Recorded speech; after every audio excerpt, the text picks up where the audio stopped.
Bonjour, peuple de Dieu, bonjour, shalom, shalom, shalom. Je suis votre sœur, je suis votre mère, je suis votre enfant et je suis la servante de Dieu. Je viens au nom de Ida et la servante de l'Éternel, la bénie de Dieu. Voilà. Donc je viens devant vous aujourd'hui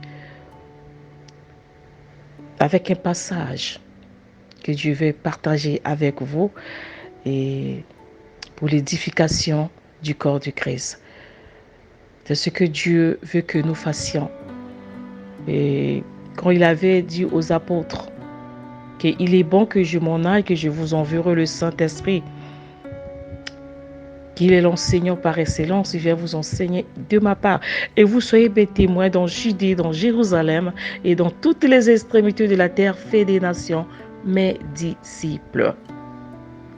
Donc c'est ce que nous devons faire étant que servantes ou serviteurs de Dieu. Nous devons évangéliser, nous devons montrer Jésus-Christ aux hommes, nous devons proclamer le salut, nous devons amener les enfants de Dieu à Christ. C'est ça que nous devons faire. Et nous voyons aujourd'hui comment se passe, comment le monde se présente maintenant. Ce que le diable nous présente, ce que le monde nous présente, ça fait nous fuir vers l'Éternel. Et dans ce monde, si on n'a pas Christ, comme on dit que le salaire du péché, c'est la mort. Nous devons montrer aux autres Jésus-Christ. Nous devons montrer aux enfants de Dieu, ceux qui sont perdus, comme Dieu lui-même a dit, allez, comme il avait envoyé les disciples d'aller chercher une brebis est perdue, vous allez laisser les 99 pour aller chercher l'une qui est perdue pour la ramener dans la bergerie. C'est ce que nous faisons, c'est le travail que nous faisons pour les brebis égarées, pour ceux qui ne veulent pas venir à Christ, leur présenter Christ, leur montrer le chemin qui est Jésus-Christ. Jésus-Christ est le chemin, la vie et la vérité. C'est notre travail. Aujourd'hui, j'ai un passage à partager pour ce qui concerne la vie chrétienne, pour ce qui concerne la foi, pour ce qui concerne la patience, l'obéissance, la reconnaissance et la détermination dans certaines choses, dans les projets que nous avons sur terre. Parce que Dieu nous a dit, les projets que j'ai formés pour vous, ce ne sont pas des projets de malheur, mais ce sont des projets de bonheur. Ce sont des projets de bonheur et non de malheur. Mais comment tu vis ce bonheur-là sur terre? Comment tu vis ce que Dieu a prévu pour toi? Est-ce que tu vis ce bonheur-là? Est-ce que ce sont des questions? Est-ce que tu vis ce bonheur-là? Et si tu vis ce bonheur-là, est-ce que tu vis ça avec Christ? Est-ce que tu es bien à glorifier le Seigneur? Est-ce que tout ce que tu fais glorifie le Seigneur? C'est ça la question. C'est ça. Nous devons vivre selon la parole de Dieu. L'homme ne vivra pas seulement du pain, mais l'homme vit dans la parole de Dieu. Toute parole qui sort de la bouche de l'Éternel, c'est ça notre vie. Il a dit, je suis le pain de la vie. Celui qui me mange n'aura plus faim. Je suis l'eau de la vie et celui qui me boira n'aura plus soif. Donc venez à Christ, vous les enfants de Dieu. Venez à Christ, votre Créateur. Venez à lui. La créature ne veut plus venir vers le Créateur. Qu'est-ce qu'on va devenir? Jésus-Christ revient bientôt. C'est ce que je vais vous dire, mes frères et sœurs. Jésus-Christ revient bientôt. Nous avons besoin de ces choses de ce monde. Oui, ce n'est que normal. Dieu nous a dit les projets sont des projets de bonheur. Mais ces projets-là, ce bonheur-là aussi est conditionné. Dieu nous a promis, oui, mais Ce bonheur-là est conditionné. Il a dit, si tu observes mes commandements, tu observes mes voies, tu respectes mes commandements, tu respectes mes préceptes, et alors j'ordonnerai à la bénédiction de te suivre. C'est pas à nous d'aller chercher la bénédiction, mais c'est la bénédiction qui va nous suivre. C'est à la bénédiction de nous chercher. Oui, parce que c'est notre droit, les enfants de Dieu. Quand tu es un enfant de Dieu, quand tu es appelé que tu es un enfant de Dieu, l'élu de Christ, tu es obligé de vivre ces bénédictions. Nous prenons un exemple, qu'un enfant dans la maison, le père a le plein droit de s'en occuper. C'est pas parce qu'il faut on force à la personne de faire quelque chose, non, c'est son droit. Et c'est ce droit-là que nous avons auprès de notre Père, Seigneur Jésus-Christ. Si tu es un enfant de Dieu, tu as le droit de la bénédiction. Qu'un enfant dans la maison aussi a besoin, c'est-à-dire il a le droit de bien vivre, il a le droit de se réjouir dans sa maison, de la maison de son père. Il a le droit d'avoir des bonnes choses dans la maison de son père. C'est ça que nous devons vivre dans ce monde. Nous avons le plein droit de vivre le bonheur. Mais comment vivre le bonheur là si tu n'as pas Christ? On vit le bonheur que si on a Christ, c'est alors qu'on vit le bonheur. C'est alors qu'on vit le bonheur. Et on vit le bonheur aussi si et seulement nous respectons ses lois, nous respectons ses préceptes, ses commandements.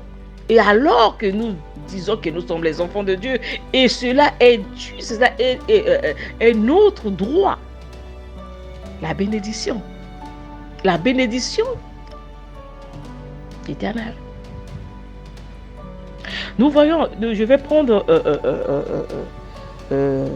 un passage qui va nous montrer qu'aujourd'hui, quand tu es dans ce monde, tu peux entreprendre quelque chose pour être bien. Ce n'est que normal. Tu dois manger, tu as besoin de t'habiller, tu as besoin de beaucoup de choses, plein de choses dans ce monde. Nous ne pouvons pas vivre dans ce monde sans argent, nous ne pouvons pas vivre dans ce monde sans quelque chose. Nous avons toujours besoin de quelque chose là. Mais que cette quelque chose là, que nous faisions ensemble avec le Seigneur, que le Seigneur soit devant nos projets, que le Seigneur soit devant toutes choses. Que Dieu prenne la première place dans notre vie. Et si Dieu prend la première place dans notre vie, alors nous ferons des espoirs. C'est comme on dit qu'avec Jésus-Christ, nous ferons des espoirs. Et avec la foi et la détermination.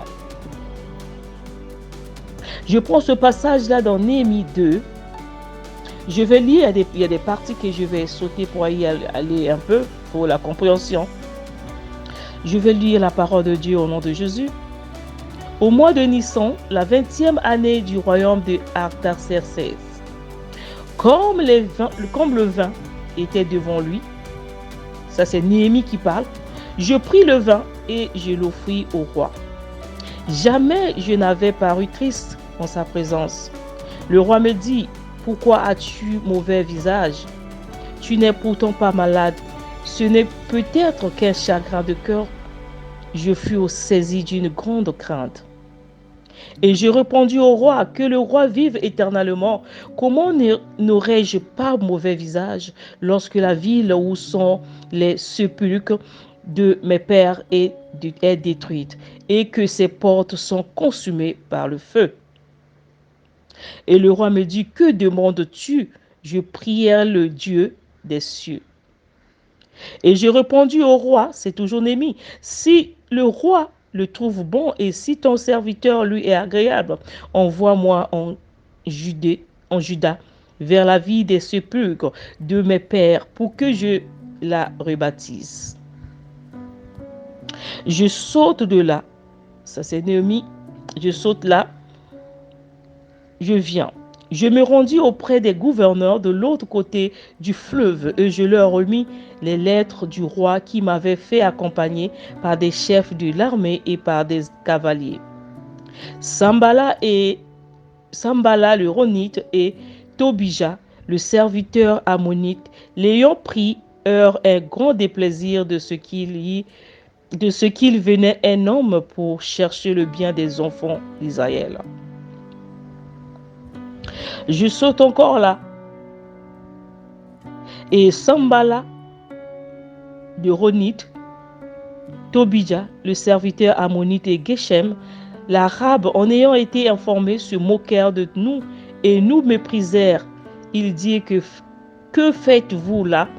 Vous révoltez-vous contre le roi? Et je leur fis cette réponse: le Dieu des cieux nous donnera le succès, nous, ses serviteurs. Nous nous lèverons et nous bâtirons. Mais vous n'avez ni part, ni droit, ni souvenir dans Jérusalem. Que dit Néhémie dans ce passage? C'est toujours le projet. Néhémie, c'est un serviteur de Dieu. Néhémie avait su que Israël, la terre promise Israël, était dévastée. Pourquoi c'était dévasté? Pendant la guerre. C'est-à-dire Israël avait péché contre le Seigneur. Et le Seigneur a livré Israël contre leurs ennemis. Et ils ont ravagé Israël. Ils ont mis Israël à feu. Il n'y avait presque plus rien. Les barrières, les murailles étaient tombées. Et Néhémie était au courant de ce message, au courant de ce qui s'est passé à Jérusalem. Et il était devenu triste. Il a prié le Seigneur, il a jeûné pour son peuple. Il a jeûné. Il a dit: je vais comparaître devant le roi. Comment je lui ai comparaître? Pour lui demander ce que je veux le faire. Et il a fait, Dieu qui est le maître des temps et des circonstances, il a fait qu'il y avait le vin à côté du roi. Et le roi demande à Néhémie de lui servir le vin. Et Néhémie attendait l'occasion pour comparaître devant le roi, pour lui annoncer, pour lui demander. Et il a profité de cette occasion. Il était devenu triste, il a fait un air triste pour que le roi remarque qu'il y a quelque chose qui ne va pas, pour qu'il en profite de cette occasion de dire ce qu'il ressent, ce qu'il voulait. Et le roi, attentionné, lui regarde, lui fait des remarques, et non, mais je remarque que vraiment, tu n'es pas comme d'habitude. Tu n'as jamais été aussi triste comme aujourd'hui. Qu'est-ce qui se passe? Et pourtant, tu n'es pas malade. Et Néhémie profite de l'occasion. Il a dit: comment je peux être en joie? Et c'est seulement si les terres de sepulcre de mes pères sont dévastées, sont mises à feu. Et le roi lui demande: que veux-tu? Voilà. La question était posée à Néhémie. C'est l'occasion que Néhémie attendait, mais la question était posée. Le roi lui demandait: que demandes-tu? Je priais le Dieu des cieux. Voilà une bonne réponse que Néhémie attendait. Parce qu'il devait saisir de l'occasion. Parce que son souhait était de repartir ce que Dieu lui avait mis à cœur d'aller faire. Son souhait était d'aller vers son peuple, aller rebâtir Jérusalem. Pour y aller, il fallait qu'il demande la permission du roi.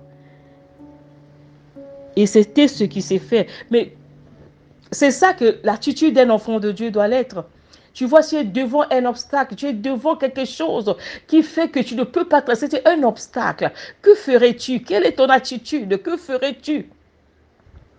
Il a résolu, il a dit: je dois jeûner. Devant cette situation, je dois jeûner. Devant cette épreuve, je dois vraiment jeûner pour que j'ai la solution. Jésus-Christ avec les disciples cherchaient ils priaient pour les gens et ils n'arrivaient pas à chasser les démons. Et il fallait que Jésus-Christ lui-même arrive pour leur dire que non, race de vipères. Il dit: jusqu'à quand serai-je avec vous? Mais il leur demande, les disciples demandent à Jésus, mais pourquoi à nous pas, comment dirais-je, pourquoi nous n'avons pas pu chasser cette espèce de démon? Pourquoi nous n'avons pas pu chasser ces démons? Et Jésus-Christ leur a répondu, ces espèces de démons ne sortent que par des prières, des jeûnes et des prières. C'est-à-dire que dans certaines situations, nous devons jeûner. Devant certaines situations, ça ne demande pas seulement la prière, mais ça demande les jeûnes et prières. Nous devons prier. Et Dieu avait mis à cœur à Naomi d'aller rebâtir Jérusalem. Et pour y aller, il fallait qu'il demande la permission du roi. C'est ça. Et comme la permission a été donnée par le roi, Naomi se rendit à Jérusalem. Et arrivé à Jérusalem, il a pris les hommes qui étaient venus ensemble avec lui pour commencer à travailler, pour commencer à faire la construction. Et il y a toujours des choses que je vous dis que devant tes projets, tu dois mettre toujours Jésus-Christ devant. Tu dois mettre Dieu devant. Dieu doit prendre la première place dans ta vie, dans toutes tes entreprises, dans tous tes projets, dans tout ce que tu entreprends. Dieu doit prendre la première place. Parce que tu vas rencontrer des obstacles dans ta vie, tu vas rencontrer des obstacles sur le chemin que tu peux emprunter, tu vas rencontrer beaucoup des obstacles. Et si Dieu n'est pas là avec toi, tu vas dévouer à l'échouer. Ça veut dire que tu vas échouer en toutes choses. Tu vas échouer. Parce que sans Dieu, nous sommes rien. Sans Jésus-Christ, nous sommes rien. Il faut que Dieu nous conduise parce qu'il y a des obstacles. Il y a des obstacles, c'est quoi? C'est parfois même tes amis qui sont à côté de toi. Même la famille sont aussi des obstacles comme pour toi. Les obstacles, ça sort de plusieurs manières. Que ça soit de ton entourage, que ça soit dans la famille, que ça soit partout. Nous rencontrons les obstacles. Et les obstacles de Néhémie avec ses amis, c'était Sanballat et Tobija. C'est pour cela que Dieu nous appelle aussi à la discrétion. Il y a certaines choses que tu veux entreprendre. Tu n'es pas obligé de dire aux gens que j'ai entrepris ceci, je fais ceci, je veux faire ceci, je veux faire cela. Parce qu'il y a toujours des Tobija et des Sanballat devant ton parcours. Les Tobija, c'est qui? Et Sanballat, c'est qui? Ce sont des gens qui se moquaient de Naomi. Ils se moquaient de Naomi. Ils voient que Naomi, par rapport à son idée, il ne pouvait pas aboutir à ce projet. Il ne pouvait pas faire ce qu'il est venu faire. Mais ils ont oublié que Naomi, c'est Dieu qui l'avait envoyé. Et quand Dieu t'envoie, il est avec toi. Et quand il est avec toi, c'est la réussite. Ils ont dit, oh, qu'est-ce que tu veux faire là? Ils sont se moqués de Naomi. Mais dans notre parcours, nous avons toujours des Tobija et des Sanballat qui vont nous décourager dans certains projets que nous pouvons entreprendre.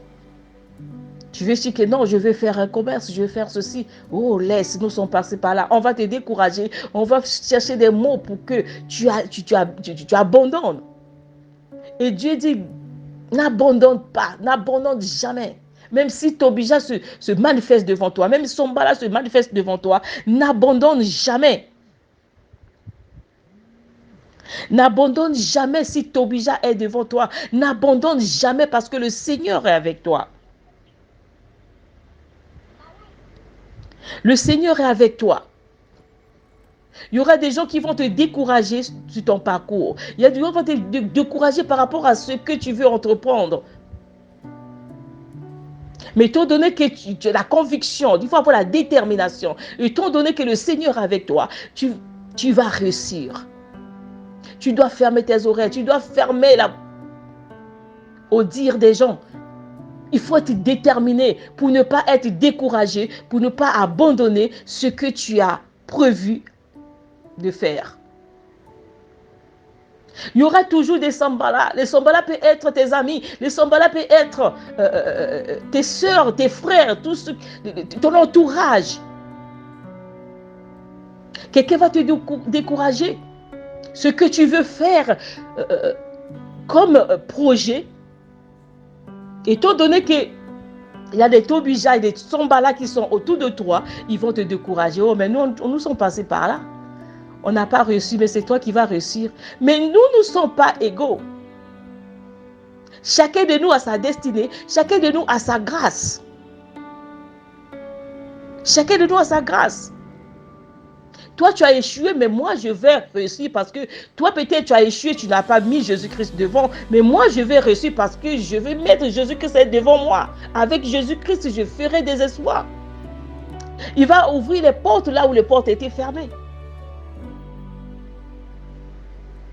Toi, tu n'as pas réussi, mais moi, je réussirai.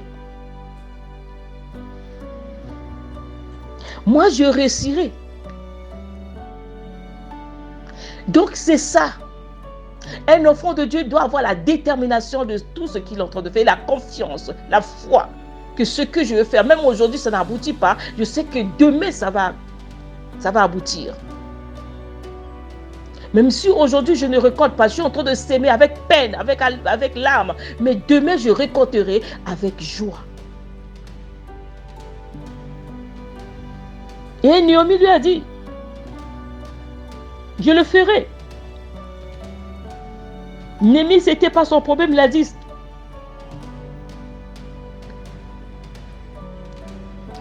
C'est ça le problème, vous les enfants de Dieu. Donc, quand tu vas faire ton projet, commence avec le Seigneur. Marche avec le Seigneur.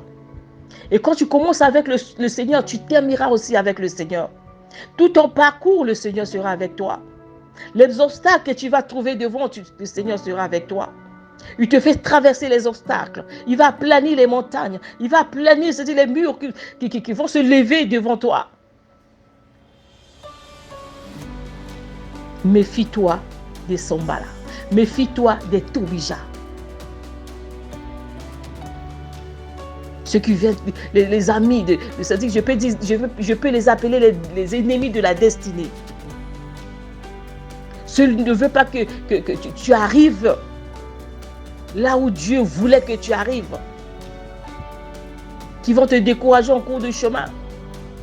Tu es en train de courir pour rien. Tu es en train de faire ceci pour rien. Ça ne va pas aboutir. Tu n'arriveras pas. Il faut avoir la bouche, il faut avoir des réponses pour leur répondre. Pour leur dire que moi, je vais y arriver. J'arriverai. Même si ça paraît difficile, mais avec le Seigneur, j'y arriverai. Avec le Seigneur, j'arriverai. C'est ça. Que Dieu vous bénisse. Merci beaucoup.